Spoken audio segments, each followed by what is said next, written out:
নমস্কার বন্ধুরা, রুচির কিচেনে সবাইকে স্বাগত জানাই। আজকের রেসিপি আলু কুমড়োর নিরামিষ। কুমড়োর নিরামিষ তরকারি তো অনেকভাবে খেয়েছেন, তবে এইভাবে একবার হলো বানিয়ে খেয়ে দেখবেন, তারপরে আমাকে জানাবেন কেমন লেগেছে। দুর্দান্ত স্বাদের রেসিপি আর খুবই সাধারণ সিম্পল রেসিপি, তবে খেতে কিন্তু অসাধারণ হয়। চলুন রেসিপিটা দেখে নেওয়া যাক, আশা করি ভালো লাগবে। এখানে দেখুন আমি কুমড়ো নিয়েছি 500 গ্রাম। কুমড়োর খোসাটাকে তুলে নিয়েছি, তারপরে কুমড়োটাকে এইভাবে ডুমু ডুমু করে কেটে নিতে হবে। এখানে আমি কুমড়োটাকে কেটে নিয়েছি আর এই কুমড়োর সঙ্গে নিয়েছি আলু। তো এখানে আমি ছোট সাইজের 2টো আলু নিয়েছি আর মিডিয়াম সাইজের একটা আলু নিয়েছি। তবে কুমড়োর পরিমাণটা বেশি রাখবেন, যেহেতু কুমড়োর তরকারি, সেই কারণে কুমড়োর পরিমাণটা বেশি রাখতে হবে। আলুটাকেও একইভাবে ডুমো ডুমো করে কেটে নিয়েছি। এখন আলু আর কুমড়োটাকে খুব ভালো করে ধুয়ে নিতে হবে। এদিকে একটা কড়াই বসিয়ে দিয়েছি, কড়াইতে দিয়েছি 2 চামচ সর্ষের তেল। রান্নাটা অবশ্যই সর্ষের তেলে করবেন, তাহলে স্বাদটা ভালো হবে বেশি। তেলটাকে খুব ভালো করে গরম করে নিতে হবে। তারপরে এখানে দিতে হবে একটা তেজপাতা, একটা শুকনো লঙ্কা, আর দিয়েছি এখানে 1/2 চামচ পাঁচফোড়ন। এখন এই ফোড়নটাকে ভালো করে ভেজে নিতে হবে।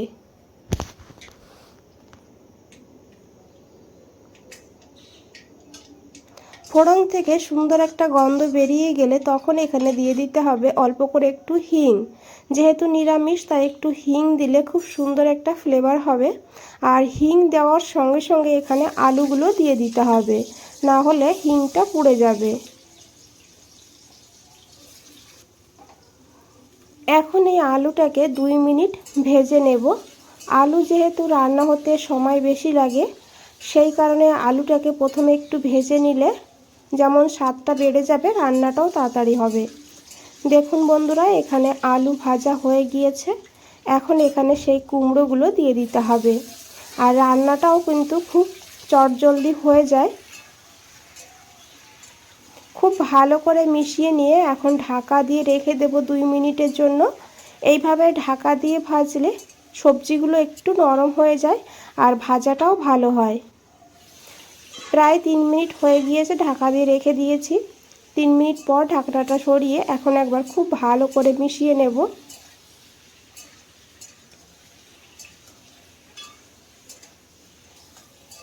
তো দেখুন বন্ধুরা, এখানে আলু কুমড়ো কিন্তু ভালোভাবে ভাজা হয়ে গিয়েছে।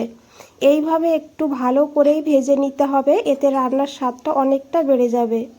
তারপরে এখানে দিয়েছি 1 চামচ আদা বাটা। আদাটাকে দিয়ে একটু ভেজে নেব যাতে আদার কাঁচা গন্ধটা চলে যায়।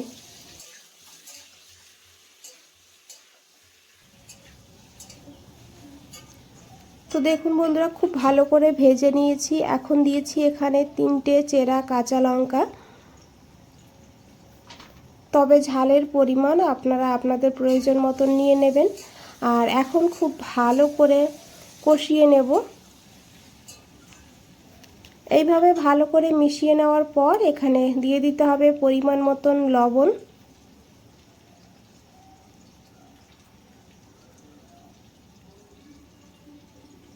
আর দিয়েছি এখানে হলুদের গুঁড়ো 1/2 চামচ। আর 1/2 চামচ দিয়েছি এখানে কাশ্মীরি লঙ্কার গুঁড়ো। তবে আমি কিন্তু এটা কালারের জন্য দিয়েছি, ঝাল হবে না, শুধু কালার ভালো হবে, সেই জন্য আপনারা দিতে না চাইলে নাও দিতে পারেন। এখন দিয়েছি এখানে টমেটো। এখানে আমি একটা মিডিয়াম সাইজের টমেটোকে এইভাবে কেটে দিয়েছি। এখন খুব ভালো করে কষিয়ে নিতে হবে। আর এই টমেটোর থেকে যে জলটা বের হবে, সেই জলেই কিন্তু কষানো হয়ে যাবে, এখানে এক্সট্রা জলের প্রয়োজন হবে না। তবে লো ফ্লেমে কষাতে হবে, না হলে গুঁড়ো মশলাটা পুড়ে যেতে পারে। তো খুব ভালো করে মিশিয়ে নিয়েছি আর এখন ঢাকা দিয়ে 3-4 মিনিট রেখে দেব। এখানে প্রায় 4 মিনিট হয়ে গিয়েছে, ঢাকনাটা সরিয়ে নিয়েছি। এখন একবার খুব ভালো করে মিশিয়ে নেব। দেখুন কতটা জল বেরিয়েছে টমেটোর থেকে, আর মশলাটাও কিন্তু বেশ ভালোভাবে কষানো হয়ে গিয়েছে বন্ধুরা। এইভাবে একটু ভালো করে সময় নিয়ে কষিয়ে নিতে হবে, এতে কিন্তু সবজিগুলো সিদ্ধ হয়ে যাবে, আবার মশলাটাও কষানো হয়ে যাবে। আর এইভাবে কুমড়োর নিরামিষ রান্না করে আপনারা ভাত, রুটি, লুচি, পরোটা সব কিছুর সঙ্গে খেতে পারবেন, খেতে দুর্দান্ত হয়। এখন এখানে দিয়ে দিতে হবে পরিমাণ মতন জল।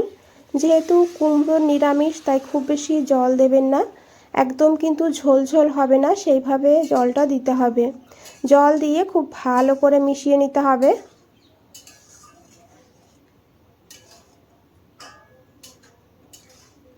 তারপরে ঢাকা দিয়ে 5 মিনিট রান্না করব লো টু হাই ফ্লেমে। এদিকে বন্ধুরা একটা ভাজা মশলা বানাবো, তার জন্য একটা কড়াইতে নিয়েছি 2টো শুকনো লঙ্কা।